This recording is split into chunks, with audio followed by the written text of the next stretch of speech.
এতগুলি বিদাতি আকীদা থাকার পর আমাদেরকে বলছে বিদাতি। কেন বিদাতি ভাই? বলছে তোমরা শাবে বারাতে রোজা রাখো। যদি কোনো আহলে হাদিস মায়ের দুধ পান করে থাকে, বিমল দাসের বেটাকে চ্যালেঞ্জ করতেছি, যদি হিম্মত থাকে ফেস টু ফেস মুর্শিদাবাদের মাটিতে নিরপেক্ষ জায়গাতে এক বাপের হালাল সন্তান হয়ে থাকলে ওয়াহাবি জামাতকে নিয়ে এসো, ময়দানে বসো।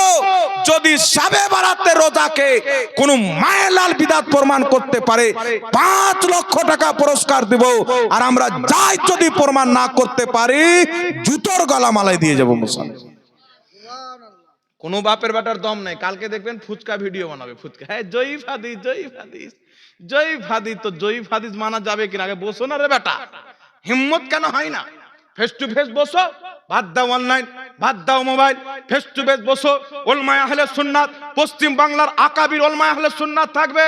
আর তোমাদের যাদেরকে ইমাম মনে করো হাজির করো, প্যান্টে পেশাব যদি করিয়ে না ছাড়তে পারি খোদার কসম বাংলার মাটিতে কোনোদিন ওয়াজ করব না মুসলমান। রেকর্ডিং হচ্ছে, ওয়ান রেকর্ড বলতেছি জি। এরা আপনার ইমানকে নষ্ট করতেছে। এদের কাজ হচ্ছে চুরি চুরি চলো গোপনে গোপনে। আর ওই শাবে বারাতে রোজা রাখা বিদাত।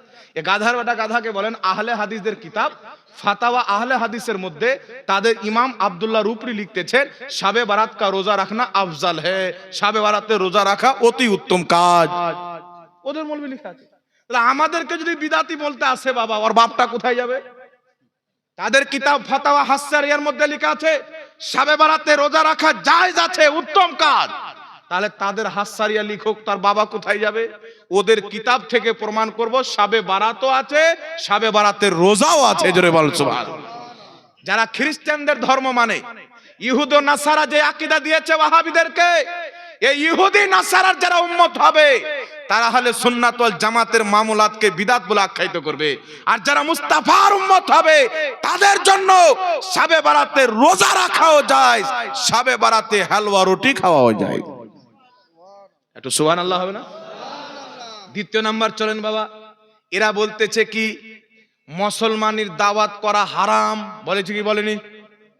মনে রাখবেন শরীয়তের উসুল হচ্ছে কোন জিনিসকে অতক্ষণ পর্যন্ত হারাম সাব্যস্ত করা যাবে না যতক্ষণ পর্যন্ত কাতঈ সুবুত না হবে। নাসে কাতাই থেকে দলিল লাগবে, কোরআন থেকে বা হাদিস, সহিহ হাদিস থেকে প্রমাণ লাগবে এটা হাদিস হারাম। আর যদি খাতনার ই হারাম হয়, ওয়াহাবি বলছে সামনে যদি আসে ওয়াহাবিদের আব্বা যার নাম হচ্ছে ইবনে তাইমিয়া, তাদের সবচাইতে বড় শাইখুল ইসলাম ইবনে তাইমিয়া, সবচাইতে বড় তাদের ফতোয়ার কিতাব মাজমুউল ফাতাওয়ার মধ্যে লিখছে খাতনার দাওয়াত করা জায়েজ আছে। তাহলে ওদের মৌলবি হারামকে জায়েজ বললো, আর শরীয়ত বলছে কোন ব্যক্তি যদি হারামকে হালাল বলে কাফির। তো তাদের উসুল অনুযায়ী ইবনে তাইমিয়া কাফির, আর কাফিরকে যেই ব্যক্তি কাফির না বলবে সেও কাফির। এরা ইবনে তাইমিয়াকে শাইখুল ইসলাম বলে, কাফির বলে না। এরা মুসলমান হবে না কাফির হবে? কথা বলেন। বিচ্ছি টিপে দুধ বের করে দেবো যতটা মায়ের পান করেছে। জি, কলসা চিপে দুধ বের করে দেবো। মানুষকে বোকা বানানোর জায়গা পাচ্ছে না, ভুং ভাং বলে এটা হারাম, এটা না জায়েজ। আর কিছু দাড়ি টুপিওয়ালা শয়তান বেরিয়েছে, শয়তান এখন বসে আরাম করছে, ওদের কাজে এই হারাম করেই চালাচ্ছে। বুঝতে পারছেন? এক জায়গাতে একটা ফোন করেছে আমাকে, মুর্শিদাবাদ হরিহার পাড়ার মাটিতে একটা লোক ফোন করে বলছে হুজুর এক্ষুনি আমাদের কবরস্থানে ঝামেলা হলো। কি ঝামেলা? একটা লোক বলছে মিনহা খলাকনাকুম বলে মাটি দেওয়া শিরক। কে বলছে? বলছে আহলে হাদিসের একজন মৌলবি বলছে। কি যুক্তি দিচ্ছে? আল্লাহ বলছেন মিনহা খলাকনাকুম ওয়া ফিহা নুঈদুকুম ওয়া মিনহা নুখরিজুকুম তারাতান উখরা। আমি তোমাকে এই মাটি থেকে সৃষ্টি করেছি, এই মাটিতে আসতে হলো, আবার এই মাটি থেকে তোমাকে উঠাবো। এটা তো আল্লাহ বলেছেন, আর কবরে তুমি বলছো যে আমি তোমাকে সৃষ্টি করেছি, তো শিরক হলো না? এবার কিছু সাধারণ লোক মনে করছে আসলে তো এটা তো আমি বলছি। আপনারা বলেন বাবা, ওয়াহাবিরা যখন মাদ্রাসায় কোরআন পড়ে এই আয়াতটা বাদ দিয়ে পড়ে? জি, যখন খতম তারাবি করে এই আয়াতটা বাদ দিয়ে খতম করে। তো যে ইমাম সাহেব খতম করছে মিনহা খলাকনাকুম ওয়া ফিহা নুঈদুকুম, মুসাল্লিরাকে বলছে যে তোমাকে এই মাটিতে সৃষ্টি করে, তো ইমাম নিজে বললো না আল্লাহর বক্তব্য উচ্চারণ করলো? কথা বলেন। মাদ্রাসায় পড়লো আল্লাহর কথা উচ্চারণ করলো না? কি বলেন? কবরস্থানে মাদ্রাসায় পড়লো তো আল্লাহর কথা উচ্চারণ করলো, মসজিদে নামাজের মধ্যে পড়লো তো আল্লাহর কথা উচ্চারণ করলো। আর এটাই যদি কবরস্থানে পড়ে তো নিজে আল্লাহ হয়ে গেল। ওয়াহাবির গালে জুতা মারে কি মারে না? বিনা বিনা মদ খেয়েই মাতা, এত বড় শয়তান। আর যদি শিরিক হয়, ওয়াহাবিদেরকে চ্যালেঞ্জ করি, বেটা বসো, তোমাদেরকে মুশরিক যদি প্রমাণ না করি বাংলার মাটিতে খোদার কসম মুখ দেখাবো। একবার বসে যাও সবাই মিলে গচ্ছিত হয়ে, দুধ কা দুধ পানি কা পানি হয়ে যায়। তোমাদের হুজুর লিখছে, যার নাম হচ্ছে ইবনে বাজ, আহলে হাদিসদের সবচাইতে বড় মুফতি, সৌদি আরবের গ্র্যান্ড মুফতি ইবনে বাজ মাজমুয়া ফাতাওয়ার মধ্যে লিখতেছেন, তাকে প্রশ্ন করা হলো সওয়াল, মিনহা খলাকনাকুম ওয়া ফিহা নুঈদুকুম ওয়া মিনহা নুখরিজুকুম তারাতান উখরা ইনদা দাফান। হুজুর, দাফন করার সময় উক্ত আয়াতটি পাঠ করা কি? তো ওয়াহাবিদের সবচেয়ে বড় মৌলবি ইবনে বাজ বলছেন, হাদা সুন্নাতুন, এটা পড়ে মাটি দেওয়া সুন্নাত। সুবহানাল্লাহ। হবে না? বলছে এই দোয়া পাঠ করে মাটি দেওয়া সুন্নাত। এর সাথে আরেকটা জিনিস অ্যাড করতে বলেছেন, বিসমিল্লাহ ওয়া আলা মিল্লাতি রাসূলিল্লাহ, এটাও অ্যাড করে পড়বে, এটা সুন্নাত। তাহলে এটা শিরিক এরা বলছে, আর ওদের বড় মুফতি বলছে সুন্নাত। তো শিরিককে সুন্নাত বলে ইবনে বাজ মুসলমান আছে না কাফির হয়ে গেছে? কে যদি শিরিক হচ্ছে সবচাইতে বড় গুনাহ, তো শিরিককে কে সুন্নাত বললো? ওদের মৌলবি। আর শুধু একটা মৌলবি নয়, দ্বিতীয় নাম্বার চলে আসে আহলে হাদিসদের মৌলবি, যার নাম হচ্ছে কাজী শওকানি। নাইনুল আওতারের 7তম খণ্ডের মধ্যে লিখছে, আমার কাছে কিতাব আছে, লিখতেছেন আমাদের উলামায়ে কেরামগণ মিনহা খলাকনাকুম এই আয়াতটিকে দোয়া হিসাবে পাঠ করে মাটি দেওয়াকে মুস্তাহাব বলেছেন। সুবহানাল্লাহ। তাহলে এও শিরককে মুস্তাহাব বললো, তো কাজী শওকানিও কাফির হয়ে গেল, আর ইবনে বাজও কাফির হয়ে গেল তাদের যুক্তি অনুযায়ী। আর এদেরকে যারা বড় মুফতি মনে করে, ও আবার মুসলমান হবে? কাফিরকে মুসলমান বলাও কুফরি। এই জন্য পৃথিবীর মুসলমান এরা জাতিকে গোমরাহ করতে চায়, পথভ্রষ্ট করে মানুষের মধ্যে সন্দেহ ভরে দিয়ে মানুষের ঈমানকে টলমলো এলোমেলো করতে চায়, যাতে এরা কোনোদিন রুহানি শক্তি আল্লাহর কাছ থেকে না পেতে পারে। এই জন্য বাবা, মুসলমানের দাওয়াত করা যায়। ইমাম নববী রাহমাতুল্লাহ আলাইহি রেকর্ডিং করেন, যদি কোন ওয়াহাবি প্রমাণ করে দেয় যেই কিতাব বলছে ওই কিতাবে নাই, খোদার কসম জুতোর গলা মালাই দেব। ইমাম নববী রাহমাতুল্লাহ আলাইহি মুসলিম শরীফের সারার মধ্যে লিখছেন, খাতনা উপলক্ষে মানুষকে দাওয়াত দেওয়া ইসলামে জায়েজ আছে। তারপরে চলে আসেন আল ফিকহ আলা মাযাহিবিল আরবা, মিশর থেকে প্রকাশিত। এই কিতাবের মধ্যে লেখা আছে, হানাফি, শাফি, মালিকি, হাম্বলি চার মাযহাবের নিকটে ছেলেপিলের খাতনাতে দাওয়াত দিয়ে মানুষকে খাওয়া দাওয়া করানো জায়েজ আছে। তারপর আগে চলেন ইমাম ইবনে কুদামা, আজ থেকে 12-13 কম বেশি 1200 বছর পূর্বের ইমাম আল মুগনি কিতাবের 5ম খণ্ডের মধ্যে লিখতেছেন, খাতনা উপলক্ষে মানুষকে দাওয়াত দিয়ে খাওয়া দাওয়া করানো মুস্তাহাব, সওয়াবের কাজ। শুধু তাই নয়, ওয়াহাবিদের ইমাম ইবনে তাইমিয়া মাজমুল ফাতাওয়াতে লিখছেন, খাতনা উপলক্ষে দাওয়াত দেওয়া খাওয়া দাওয়া করা যায়। আর শুধু তাই নয়, পৃথিবীর মুসলমান ওয়াহাবিদের সৌদি আরবে যে ফতোয়ার বোর্ড আছে, সেই বোর্ডের ফতোয়া হচ্ছে মুসলমান ছেলে পিলের খাতনা উপলক্ষে আত্মীয় স্বজনকে দাওয়াত দিয়ে খাওয়া দাওয়া করানো এটা জায়েজ আছে। তাহলে আপনারা বলেন, এতগুলো মুহাদ্দিস কুরআন হাদিস বুঝতো না, আর বিমল দাসের বেজন্মা বেটা বেশি বুঝে গেল? কলকাতার দাড়িওয়ালা শয়তান বেশি বুঝে গেল? একবার ওকে বসিয়ে দেন, একটা হাদিসকে পুঁজি বানায়। একজন সাহাবীকে দাওয়াত দিতে গেল, সাহাবী বলছেন, আমরা নবী পাকের যুগে খাতনার দাওয়াত গ্রহণ করতাম না, কিন্তু ইমাম বুখারী আদাবুল মুফরাদের মধ্যে লিখেছেন যে আব্দুল্লাহ রাদিয়াল্লাহু তাআলা আনহু হযরতে সালিম সহ আরেকজনের খাতনা দেওয়ার, মুসলমানি দেওয়ার অনুমতি দিলেন। তো তিনি বললেন, সাথে সাথে একটা ছাগল জবাই করে মানুষকে খাইয়ে দাও। এই হাদিসের সনদ হাসান। আলবানী সহিহ বলে চিটারি করেছে, এই হাদিসের সনদ হচ্ছে হাসান। আর নবী পাক বলেছেন, তোমরা মুসলমানের দাওয়াত কবুল করবে। এই দাওয়াত কবুল করা হচ্ছে নবী পাকের সুন্নাত। এর পক্ষে সহিহ হাদিস রয়েছেন, সেটা ওয়ালিমার দাওয়াত হোক, মুসলমানের দাওয়াত হোক, জালসার দাওয়াত হোক, এই দাওয়াত কবুল করা নবী মুস্তাফার হাদিস দ্বারা প্রমাণিত। জোরে বলো সুবহানাল্লাহ। আর একটা বর্ধমানের দিকে পেটলা মৌলবি বেরিয়েছে, এ কিছুই জানে না। আমাকে বলছে ঝাড়খণ্ডে একটা মুক্তি বেরিয়েছে জেহাঙ্গীর, জেহাঙ্গীর হারামখোর, আমার বাপকে গালি দিয়েছে। ও বলছে ও হারামখোর বলে এটা গালি নয়, এটা ওর তসবিহ। হ্যাঁ, ও বলছে যে হারামখোর জাহাঙ্গীর, এটা তসবিহ, গালি নয়। আর বলছে আমার বাপকে গালি দিয়েছে। তো দুই বাপ্পাটা একবার বসো, মুসলমানের খানা তোমাকে খাও, তোমার বাপকেও খাও। বলছে ছেলে পেলে যে খাতনা দেয়, যে চামড়া কাটে, ওটাও যদি মাংসতে মিশিয়ে দেয় টেস্ট বেড়ে যাবে। আচ্ছা বলেন তো বাবা, ও বেটা কি করে জানলো?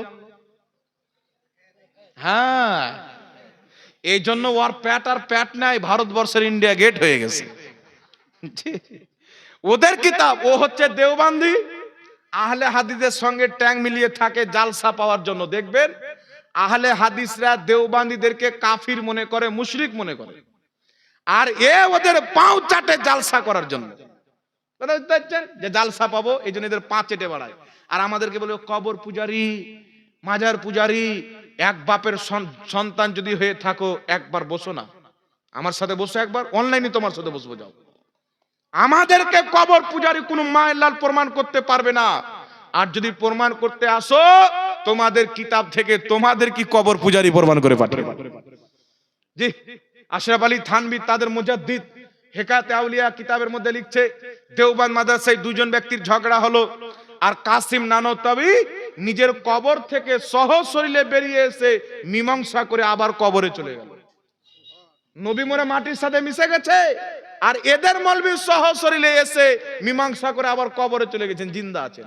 এদের আকীদাতে জুতা মারে কি মারে না? এই জন্য আপনাদেরকে বলি বাবা, এরা কোন অ্যাঙ্গেল থেকে মুসলমান নয়।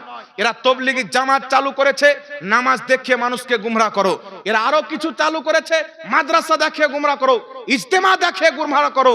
পৃথিবীর মুসলমান যারা আল্লাহ আল্লাহ রাসূলের বেয়াদবি করেছে, যদি পুরো পৃথিবীর মানুষ তার পক্ষে চলে যায়, পৃথিবীর সমস্ত মানুষ গুমরাহ হবে, মুসলমান থাকবে না। কারণ নবীর বেয়াদব কোনদিন মুসলমান হতে পারে না। ইমাম কাজী আয়াজ রাহমাতুল্লাহ আলাইহি আশ-শিফা কিতাবে লিখছেন, কেউ যদি নবীর জুতোকে জুতুয়া বলে কাফির হয়ে যাবে। নবীর জুতা মুবারকের বেয়াদবি করলে কাফির, চুল মুবারকের বেয়াদবি করলে কাফির। তাহলে যারা আল্লাহকে মিথ্যাবাদী বলেছে, রাসূলুল্লাহ এরকম নানা রকম বেয়াদবি করেছে, এরা আবার মুসলমান হবে বাবা? কথা বলেন। আবার এ বলবে যে সবাইকে কাফির বলছে, যে কুফরি করেছে সে কাফির। তো আশরাফ আলী থানভী লিখেছে, নবীর মতন জ্ঞান পশু পাখিকে আছে, সে কাফির। কাসিম নানতাবি লিখেছে, নবীর পরে নবী আসতে পারে, সেও কাফির। খলিল আহমদ আম্বেটি লিখেছে, নবীর জ্ঞান চাইতে শয়তানের জ্ঞান বেশি, বারাহিনা কাতে 122 পৃষ্ঠায়, সেও কাফির। রশিদ আহমদ গাঙ্গুই ফাতাহ রশিদিয়াতে লিখেছে, আল্লাহ মিথ্যা বলতে পারে, সেও কাফির। আর তোমরা যারা এদেরকে নিজের বাপ মনে করো, তারা কি হবে? ওদের এইগুলো আকীদাকে জেনে বুঝে যারা এদেরকে মুসলমান মনে করবে, তারাও কাফির। আর যারা রিকশা চালায়, ভ্যান ঠেলে, এদের আকীদা সম্পর্কে জানে না, ওদের প্রতি ফতোয়া পড়বে না। তবে এই মৌলবীরা জানে কি জানে না? কেউ যদি না জানে তার উপরে ফতোয়া লাগবে না, গুমরাহ হবে। কিন্তু যারা জানে তারা কি করে মুসলমান হবে? এজন্য যারা নবীর বেয়াদবি করেছে, তাদের তৈরি করা আহলে হাদিস দলকে জুতা মারতে হবে, দেওবন্দি মতকে জুতা মারতে হবে, তবলিগি মতকে জুতা মারতে হবে। মুহাম্মদ রাসূলুল্লাহর দেওয়া আহলে সুন্নাত ওয়াল জামাতের পাট্টা নিজের গলাতে রাখতে হবে। এই জামাতের মান্যকারী আখিরাতে খোদার জান্নাতে যাবে মুসলমান। আলা হযরত ইমাম আহলে সুন্নাত মুজাদ্দিদে দ্বীন ও মিল্লাত বলতেছে, আহলে সুন্নাত কা হে বেড়া পার, আসহাবে হুজুর নজম হে और नाव है इतरत রাসূলুল্লাহ কি। আল্লাহ পাক আমাদের সকলকে সুন্নি হয়ে বাঁচার তৌফিক দান করুক, পড়ুন আল্লাহুম্মা আমিন। এখন মার্কেটে কিছু সুলহা কুল্লি বেরিয়েছেন। সুলহা কুল্লি কাকে বলে? এরা আবার বলছে ওরাও তো নামাজ পড়ে, ওরাও তো রোজা রাখে। তো আপনার ইমাম সাহেব 5 ওয়াক্তের নামাজ পড়ায়, আপনাকে যদি সালার বেটা বলে গালি দিয়ে দেয়, তাহলে আপনি কি বলবেন? নামাজ তো পড়ে, ছাড়, নাকি বলবে? আপনার মাকে গালি দিয়ে দিলে কি বলবেন? নামাজ পড়ে। নামাজ তো ইবলিসও পড়তো, গোলাম আহমদ কাদিয়ানিও পড়তো, শিয়া নামাজ পড়ে, কাদিয়ানি নামাজ পড়ে, রাবজি নামাজ পড়ে। নামাজ তো 72 73 ফিরকার সবাই পড়বে। বরং আল্লাহর নবী বলেছেন, যারা জাহান্নামী হবে জান্নাতি ফিরকার চাইতে নামাজ বেশি পড়বে। ওমর তোমার চাইতে নামাজ বেশি পড়বে, রোজা বেশি রাখবে। একটা হাদিস শুনিয়ে দিই। আমার আপনার নবী মুস্তাফা সাল্লাল্লাহু আলাইহি ওয়াসাল্লাম গনিমতের মাল বন্টন করছেন। গনিমতের মাল কি কাকে বলে? কাফির আর মুসলিমের যুদ্ধ হলো, কাফিররা হেরে গেল, মরে গেল, তাদের যেগুলো মাল নিয়ে এসেছিল, হাতিয়ার বস্ত্র তস্ত্র, এইগুলো মালে গনিমত, এটা মুসলমানদের জন্য আল্লাহ হালাল করেছেন। তো আমার নবী মালে গনিমত বন্টন করছেন। বদরি সাহাবীকে 2 হিস্সা দিচ্ছেন, আর যারা বদরি সাহাবী নয় তাদেরকে 1 হিস্সা দিচ্ছেন। বদরি সাহাবী কারা? যারা বদরের যুদ্ধে 313 জন সাহাবী হাজার কাফিরের বিপক্ষে লড়াই করে ইসলামকে বাঁচিয়েছেন, আল্লাহর ইসলামের পতাকাকে উত্তোলন করেছেন, তাদেরকে বলা হয় বদরি সাহাবী। ওই 313 জন সাহাবী যদি লড়াই না করতেন, পিছিয়ে যেতেন, এতদূর পর্যন্ত ইসলাম আসতো না। আমার নবী মুস্তাফা তাদেরকে 2 হিস্সা দিচ্ছেন, আর যারা বদরি সাহাবী নয় তাদেরকে 1 হিস্সা দিচ্ছেন। বলেন তো নবী ঠিক করছেন না ভুল করছেন? ওয়াহাবীদের নিকটে জাকির নায়েকের কোনো ভুল নাই, নবী পাক ভুল করেছেন। বুঝতে পারছেন? বক্তব্য আছে আমার মোবাইলে, মিথ্যা কথা বলি না। আপনারা সোশ্যাল মিডিয়াতে দেখে হবেন, বাংলাদেশের টুপিওয়ালা শয়তান বলছে মুহাম্মদ রাসূলুল্লাহ ভুল করেছেন, সাহাবায়ে কেরাম ভুল করেছেন, তাবেঈনগণ ভুল করেছেন। আমাদেরও ভুল হতে পারে, মানে নবী ভুল করেছেন কনফার্ম, সাহাবী করেছে কনফার্ম, তাবেঈনরাও ভুল করেছেন, আর ও বেটার ভুল হতে পারে। আমরা হতে পারে লয় বেটা মুজাফফর, তোমার জন্মে ভুল আছে। যে নবীর ভুল বের করবে, ওর জন্মের মধ্যে ভুল আছে। আল্লাহ বলছেন উতুল্লিন বাদা যালিকা জানিম, এ আমার নবী মুস্তাফা, যারা তোমার বেয়াদবি করে এরা যারও সন্তান হালাল জাদা নয়। কথা বুঝতে পারলেন কি বলেন না বাবা? এবার চলে আসেন পৃথিবীর মুসলমান। এই জন্য আমি আপনাকে বলতে চাই, নবী পাক বন্টন করছেন একজন ব্যক্তি। আচ্ছা বলেন তো, নবী পাক বন্টন করছে ঠিক করছেন না? আল্লাহ বলছেন মাইয়ুতির রাসূলা ফাকাত আতা আল্লাহ, যেই ব্যক্তি রাসূলের ইতাআত করলো সেই ব্যক্তি আমি আল্লাহর ইতাআত করলো। আমার নবী মুস্তাফা হিজরত করে মক্কা থেকে মদিনাতে যাবেন, রাসূলের পাকের ঘর 40 জন কাফির ঘিরে আছেন। যেমনই মুহাম্মদ রাসূলুল্লাহ বের হবে, হত্যা করে দাও, কতল করে দাও, শহীদ করে দাও। আমার নবী মুস্তাফা হাতে কিছু পাথর কাকর নিয়ে কাফিরের দিকে চালিয়ে দিলেন, তাদের সামনে দিয়ে চলে আসলেন, তারা বুঝতেই পারলো না। তো আল্লাহ পাক কোরআনে বলছেন, হাবিব হিজরতের রাতে কাফিরের দিকে তুমি যেই পাথর নিক্ষেপ করেছিলে ওটা তুমি করনি, আমি আল্লাহ নিক্ষেপ করেছিলাম। পাথর ফেলছেন নবী, আল্লাহ বলছেন আমি ফেলেছি। ইতাআত হচ্ছে নবীর, আল্লাহ বলছেন আমার ইতাআত হচ্ছে, নবীর খিদমত হচ্ছে, আল্লাহ বলছেন আমার নামাজ হচ্ছে। তো বুঝা গেল নবীর পাথর ফেলা আল্লাহর পাথর ফেলা, নবীর বন্টন করা আমার খোদার বন্টন করা। রাসূল পাক বন্টন করছেন। বদরি সাহাবীকে 2 হিস্সা, যারা বদরি নয় তাদেরকে 1 হিস্সা। একজন ব্যক্তি বলছে যার নাম হলো জুলখায়সরা, লম্বা লম্বা দাড়ি, পায়জামা একবারে এইরকম করে উঠিয়া পড়ে। বুঝতে পারছেন? সামনে যদি বন্যা হয়ে যায় তার চালার দরকার নাই, অতি কাজ হয়ে যাবে। কপালে নামাজের ঘাটা, এক রাত্রে মুহাদ্দিসিনে কেরাম বলছেন 300 রাকাত নফলি নামাজ পড়তো। ওর পাগুলো শুরু হয়ে গেছিল ইবাদত করার কারণে সারা সারা রাত। এই লোকটা বলছেন ইয়া রাসূলুল্লাহ ইত্তাকিল্লাহ, হে আল্লাহর রাসূল ইনসাফ করেন, আল্লাহকে ভয় করেন। মানে এর নিকটে নবী বদরি সাহাবীকে 2 হিস্সা দিচ্ছেন, অন্য সাহাবীকে 1 হিস্সা দিচ্ছেন। তো এর নিকটে নবী বেইনসাফি করছেন, নাউজুবিল্লাহ বলেন। এত নামাজ পড়তো, সলিমউদ্দিন কলিমউদ্দিনের পিছে নয়, মুহাম্মদ রাসূলুল্লাহর পিছনে নামাজ পড়তো। নবী পাকের সঙ্গে হয়ে যুদ্ধের ময়দানে অংশগ্রহণ করত, রাসূলুল্লাহর সঙ্গে কাবার তাওয়াফ করে হজ করত, নবী পাকের মজলিসে বসে থাকতো। এই কথা যখন বলল, আল্লাহর নবীর চেহারার রং পরিবর্তন হয়ে গেল। রাসূল বলছেন বদবখত, আমি যদি ইনসাফ না করি কে ইনসাফ করবে? হযরতে ফারুকে আজম আমিরুল মুমিনিন খলিফায়ে দম হযরতে উমরে ফারুক বলছেন, হুজুর আমাকে অনুমতি দেন, আপনাকে ইনসাফের কথা বলে ওর গর্দান মেরে দেব, গর্দান। আল্লাহর নবীকে যখন উমর ফারুক এই কথা বললেন, ওই জুলখায়সরা নবীর দিকে পোস্টা করে যেতে আরম্ভ করলো। রাসূল পাক বলছেন উমর মারার দরকার নাই, এর নাসাল কিয়ামত পর্যন্ত থাকবে, নামাজ এত পড়বে তার নামাজের সামনে তুমি নিজের নামাজকে হালকা মনে করবে, রোজা এত রাখবে তার রোজার সামনে নিজের রোজাকে হালকা মনে করবে, কুরআন খুব তেলাওয়াত করবে, কুরআন তাদের হলক থেকে নিচে নামবে না। রাসূল পাক বলছেন তারা ইসলাম থেকে এমন ভাবে বেরিয়ে যাবে যেমন তীর কামান থেকে বেরিয়ে, যেমন তীর কামান থেকে বেরিয়ে যায়। ইসলাম থেকে বেরিয়ে যাবে। আপনাকে প্রশ্ন করতে চাই, যেই ব্যক্তি নবীর পিছে নামাজ পড়েছে, রাসূলুল্লাহর সঙ্গে নিজের জানের বাজি লাগিয়ে যুদ্ধের ময়দানে অংশগ্রহণ করেছে, আল্লাহর নবীর মজলিসে বসে দ্বীন শিখেছে, এমন ব্যক্তি বলল ইয়া রাসূলুল্লাহ ইনসাফ করেন, উনি তো ইয়া মুহাম্মদ বলেননি, মুহাম্মদ ইবনে আব্দুল্লাহ বলেননি, ইয়া রাসূলুল্লাহ বলেছে। রাসূল মানতো, মানার পরেও বেয়াদবি করেছে, আল্লাহ তাকে কাফের বানিয়ে দিয়েছে। মুসলমান তাকে নামাজ যতই থাক, যার পিছে নামাজ পড়ো, মুহাম্মদ রাসূলুল্লাহর পিছে নামাজ পড়ে যুদ্ধের ময়দানে অংশগ্রহণ করে, কাবাতে নামাজ পড়ে, রাসূলুল্লাহর সঙ্গে হজ করে যদি নবীর বেয়াদবি করে মুসলমান না থাকে, আজকের ওয়াহাবি কোন বাপের বেটা, ও কোন জমির মুলি, কোথাকার টমাটোর, কোথাকার আলু, ওর বাপের শরীয়ত। কিছু মৌলবি চাংড়া বেরিয়েছে, তসবিহ গণা বিদত, উমুক করা বিদাত, ধুমুক করা বিদাত, মনে হচ্ছে ওর বাপ শরীয়ত তৈরি করে প্রত্যেকদিন। ভাদর মাসে পুষ মাসে ঠান্ডা টাইমে দুটা যদি জুতা মারা যায় গালে, সব ঠিক হয়ে যাবে। অজ্ঞ জাহিল ব্যক্তি, এদের মিশন হচ্ছে মুসলমানের মধ্যে ইসলামকে নিয়ে সন্দেহ ভরে দাও, সন্দেহ ভরে দাও।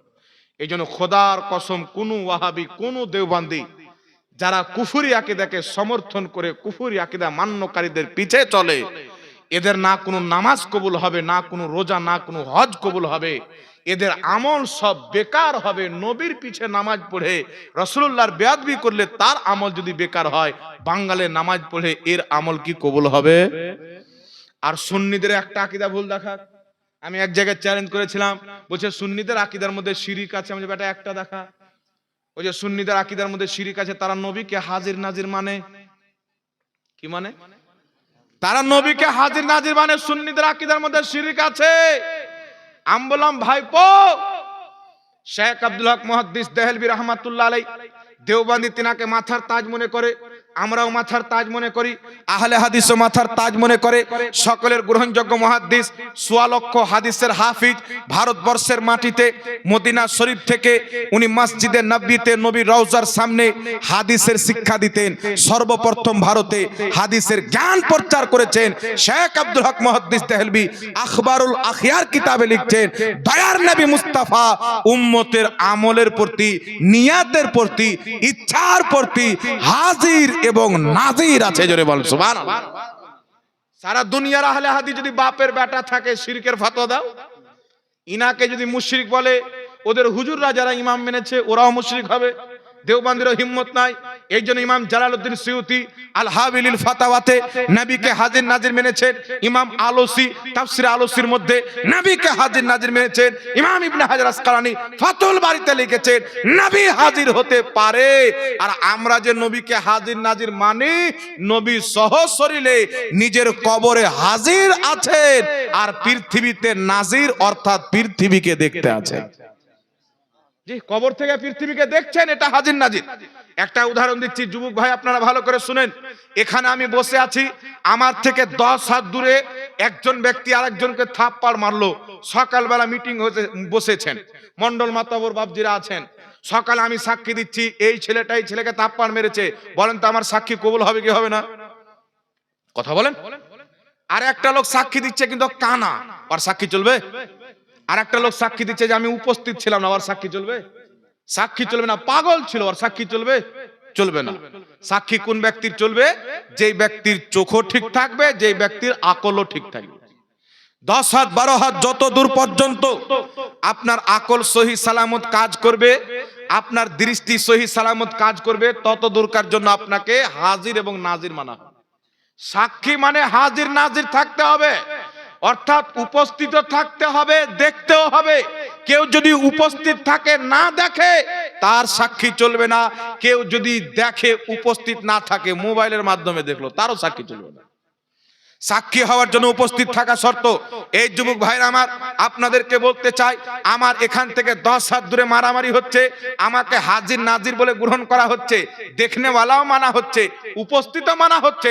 দয়ার নবী মুস্তাফা বলছেন, ইন্নাল্লাহা জাওয়ালিয়াদ দুনিয়া কুল্লাহা, সমস্ত দুনিয়াকে আল্লাহ পাক আমার সামনে উজ্জ্বল করে দিয়েছেন। কিয়ামত পর্যন্ত এই পৃথিবীতে যা ঘটবে আমি এমন ভাবে দেখি যেমন হাতের থাবা দেখতে পাওয়া যায়। আমি তো 10 হাত দূর থেকে দেখলাম নবীর সামনে পৃথিবীটা হাতের থাবার মতো। এই জন্য নবী মুস্তাফা রওজাতে হাজির আছেন, ওখান থেকে পৃথিবীকে দেখতে পান, তাই তিনি হাজির নাজির। কথা আমার বুঝতে পারলেন কি বলেন না বাবা? এই জন্য পৃথিবীর মুসলমান ওয়াহাবি আবার যুক্তি দিবে, নবী যদি উপস্থিত থাকে, হাজির থাকে, আপনি বসে কি করে ওয়াজ করছেন? এখানে উপস্থিত সহশরীরে নয়, নবী আছেন মদিনাতে। তাহলে ওয়াহাবিদের আকীদা হলো আল্লাহ হাজির নাজির, তো তুই বাথরুমে কি করে হাঁকছিস? নাকি আল্লাহর সামনে প্যান্ট খুলতে লজ্জা লাগে না? প্রশ্ন হবে কিনা? দুই ঘাড়ে দুই ফেরেশতা থাকে, কেরামান কাতেবিন। তাহলে এখানে ফেরেশতা আছেন, তো তুমি আর অন্য কাজ কি করে করছো? পেশাব কি করে করতে যাচ্ছ? এইগুলো জাহিল, মূর্খ। এই যুক্তি চলবে না, দলিল চলবে। আল্লাহর নবী কতদূর পর্যন্ত দেখতে পারে? যতদূর পর্যন্ত নবীর আকল সহি সালামত কাজ করবে, দৃষ্টি সহি সালামত কাজ করবে, ততদূরকার জন্য নবীকে হাজির নাজির মানা হবে।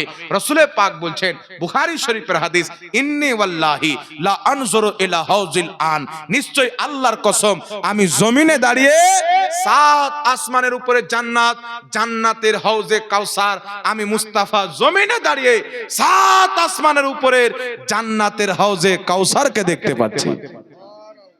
তাহলে 7 আসমান কোথায় আছে বাবা? জমিন থেকে প্রথম আকাশ 500 বছরের পথ, প্রথম আকাশের সাইড পার করতে 500 বছর, তার উপর থেকে দ্বিতীয় আসমান 500 বছর।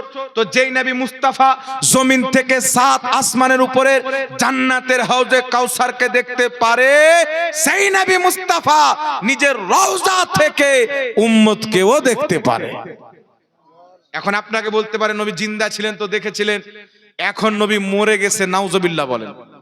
এই জন্য পৃথিবীর মুসলমান ইমাম ইবনুল হাজ রাহমাতুল্লাহ আলাইহি আল মাদখাল কিতাবে লিখেছেন, নবী পাকের হায়াত এবং মওতের মধ্যে কোনো তফাৎ নাই। আমার নবী বলছেন, ইন্নী হায়াতি খায়রুল লাকুম ওয়া ওয়াফাতি খায়রুল লাকুম, আমার বেঁচে থাকাও তোমাদের জন্য উত্তম, ইন্তিকাল করাও তোমাদের জন্য উত্তম। ইমাম সিউতি সহ একাধিক মুহাদ্দিসিনে কেরাম লিখেছেন, নবী মুস্তাফার মওত এবং হায়াতের মধ্যে কোনো তফাৎ নাই। যেমন তিনি দুনিয়াতে জিন্দা ছিলেন, নিজের কবরও জিন্দা আছেন। দুনিয়াতে উম্মতকে দেখতেছিলেন, কবর থেকেও দেখতে পারে। জোরে বলতে হবে সুবহানাল্লাহ। তাহলে বলেন তো বাবা, এই হাজির নাজির মানাটা কি শিরক হলো? জোরে বলতে হবে। কিয়ামত পর্যন্ত প্রমাণ করতে পারবে না, কারণ আমাদের কোনো আকীদা বাড়িতে তৈরি করা নয়, কোরআন আর হাদিসের দেওয়া আকীদা। যাই হোক বিরাদর ইসলাম, রাত্রি অনেক হচ্ছে, 11টা পারিয়ে গেছে নাকি? আর বেশি আপনাদের সম্মুখে বলবো না, কয়েকটি প্রশ্ন এসেছেন, উত্তর দিয়ে খেল খতম, নাকি বলেন? এখানে একটা কথা আপনাদেরকে আর বলি, কিছু বক্তা বেরিয়েছেন বাবা, উত্তর না দিলে আবার হবে না, নাকি বলে? আমরা যদি উত্তর না দিই, মানুষের বাড়ি বাড়ি না পৌঁছায়, তাহলে সত্যটা কি করে জানবে? তাহলে কোন মৌলবি যদি কাউয়াকে হালাল বলে দেয়, মানুষ তো ওটাই মনে করবে, নাকি বলেন? বর্ধমানের পোল্ট্রি মুরগি বলছেন যে কিয়াম করা আমার নিকটে হারাম। কে শাওকাত জোলহাকে ফোন করেছে, কিয়াম করা কি? বলছে হারাম। কিন্তু ওদের মুজাদ্দিদ আশরাফ আলী থানভী ইমদাদুল মুস্তাক কিতাবে লিখছে কিয়াম করাতে কোনো সমস্যা নাই। তাহলে আশরাফ আলী থানভী হারামকে বলছে কোনো সমস্যা নাই, জায়েজ আছে। তাহলে আশরাফ আলী থানভী মুসলমান আছে, কাফির হবে কি হবে না? হারামকে হালাল বললে তো কাফির হবে। দেওবন্দের আকীদা আল মুহান্নাদ আলাল মুফান্নাদের 71 পৃষ্ঠায় দেওবন্দীদের 33 জন কম বেশি মৌলবীর সিগনেচার সেই কিতাবে রয়েছে। তারা লিখতেছেন কিয়ামকে অস্বীকার করা ভুল, যারা কিয়াম করে তাদেরকে লানতান করা ভুল। অসংখ্য মুহাদ্দিসিনে কিরাম ইমামগণ নবী পাকের ইজ্জত জালালত আজমতের খাতিরে, শান ও শওকাতের খাতিরে এই কিয়াম করাকে অতি উত্তম সওয়াবের কাজ বলেছেন। আর কিয়াম করা এমন একটি কাজ যার মধ্যে কোনো রকমের কোনো খারাপ জিনিস নাই। এদের বাপেরা বলছে জায়েজ, আর বর্ধমানে পোল্ট্রি মুরগি আর ওর বাপ বলছে হারাম। তাহলে ওদের ফতোয়াতে দেওবন্দীদের আকাবিরা সব কাফির হয়ে গেছে, সব জাহান্নামে চলে গেছে।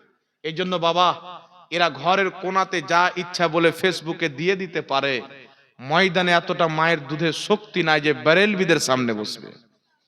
যে আমরা বেরেলভি, আমরা আজমিরি, আমরা বাগদাদি, আমরা প্রত্যেক অলিকে মাননেওয়ালা।